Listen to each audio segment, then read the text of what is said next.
What I'm going to do now is just a ton of examples for you guys. This is just more simplifying radicals. I think pretty much we have everything we need to know, but I'm just going to do a whole bunch of them. This might take 1 or 2 videos. I'll just do as many as I can, and hopefully you'll be able to find something that'll help you when you're struggling. So let me just dive in and start. So if I have 2 radicals that are being multiplied, as long as my indexes, the thing in the little number inside the v of the radical sign, are the same, then I just keep that radical and just multiply up what's underneath the radical sign. Then I need to double check and see if I can simplify what I multiplied up. Well, this is 2 times 7. There isn't even a pair, so I'm done. Let's look at another one. Go away. Okay, technology. 5, the square root of 5 times the square root of b.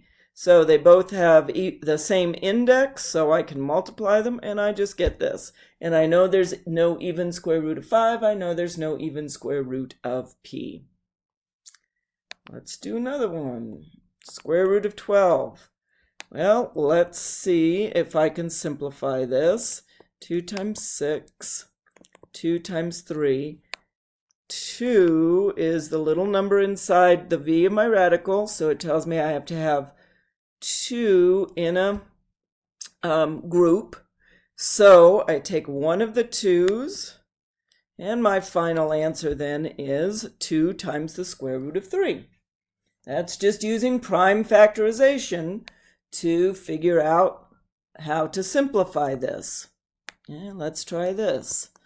So 2 goes into this 48 times 2 times 24, 2 times 12, 2 times 6, 2 times 3. The index tells me that I have to have 2 in each group, so I take 1 from each of the groupings, because they're all covered up, wrapped in a blanket or a coat, whatever you want to think, they get to come on the outside. So 2 times 2 is 4 times the square root of, and then I have to multiply up the prime numbers that are left. So 2 times 3 is 6. So the reduced form of the square root of 96 is 4 times the square root of 6. Let's look at one like this. If I have the square root of 54 over the square root of 3, my first thing to think about here is, can 3 go into 54? Let me add 5 and 4. 5 plus 4 equals 9, okay? And 3 can go into 9. So I am going to rewrite this as the square root of 54 over 3. Now I can divide 3 into 54, and I get 124, 18. Now I just need to reduce the square root of 18. So that's 2 times 9, and 3 times 3. Have to do 2, and so it's 3 times the square root of 2. Okay? If you end up with any questions on these, come to class and ask. Okay? Let's look at this one. So the square root of 2 over 81. Now when I look at this, there's nothing I can do with a 2 and 81 together. So this one, so I can see it better, I'm actually going to split out as a square root of 2 over the square root of 81, because now I know there's nothing I can do with the square root of 2. That's simplified. But the square root of 81 is 9.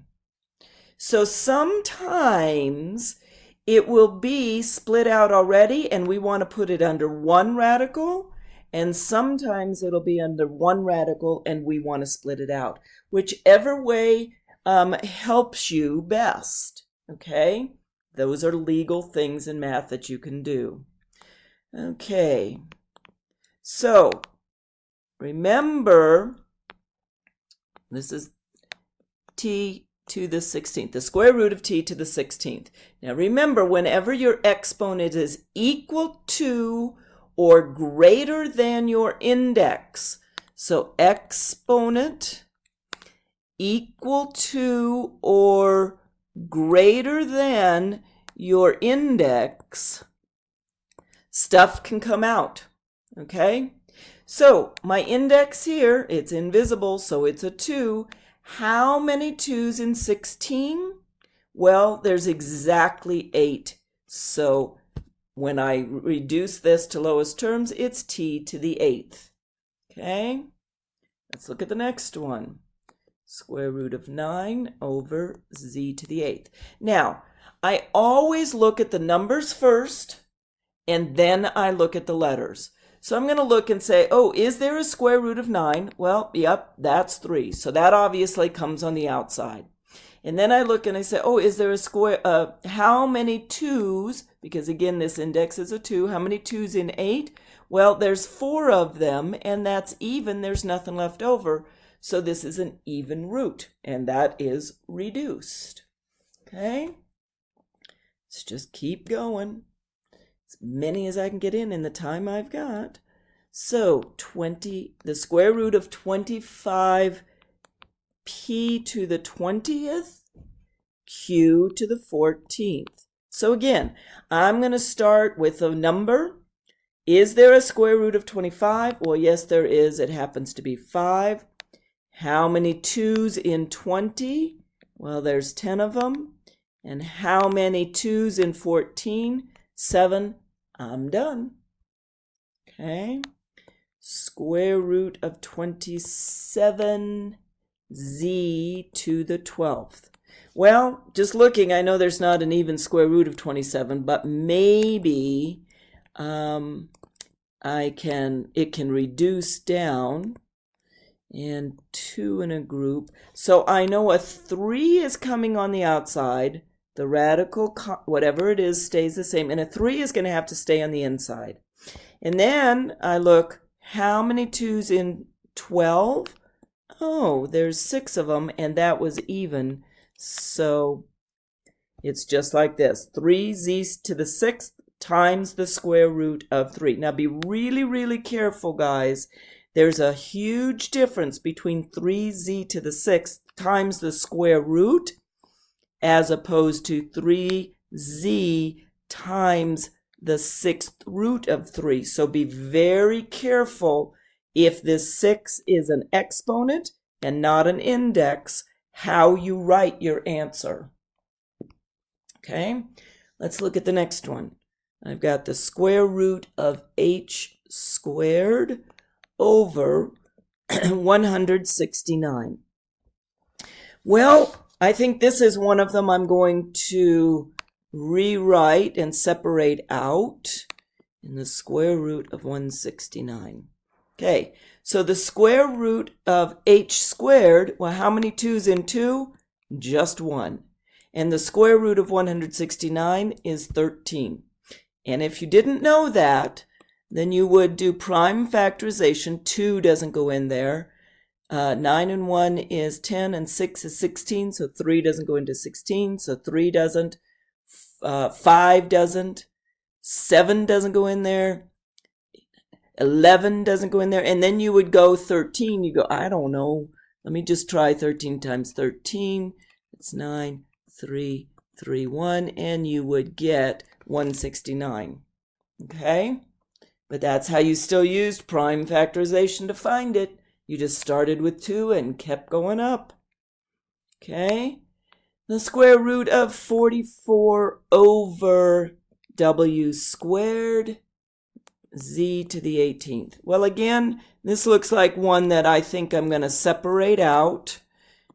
So the square root of 44 over the square root of w squared, z to the 18th. So let's start with the 44. So 2 goes in 22, 2 goes in 11, and those are all prime numbers. It's a square root. So 2 comes on the outside, and 11 stays on the inside, so that's my numerator. Now, How many 2's in 2's for w squared? 1. And how many 2's in 18? 9, and nothing left over on any of those. So 2 times the square root of 11 over wz to the 9th are my answers, or is my answer. Let's see, what else did I decide to do? Let's look at this one.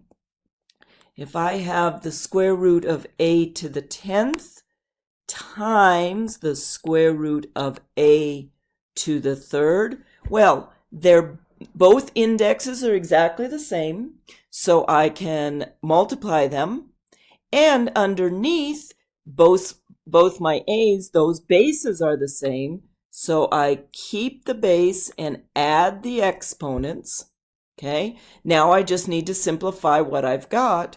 So how many 2's in 12? Well, excuse me, in 13, I'm thinking 2 times 6 is 12. There are 6 of them, but there's 1 left over, and so that leftover one needs to stay inside. So a to the 6th times the square root of a. Let's try another one. The square root of 6x to the 4th, y to the 3rd, times the square root of 2x to the 5th, y squared. Well, my indexes are the same. That means I can start multiplying them up. 6 times 2 is 12. X and x, those bases are the same, so I'll keep that base and add the exponents. 4 plus 5 is 9. Y and y, those bases are the same, so I keep that base and add the exponents.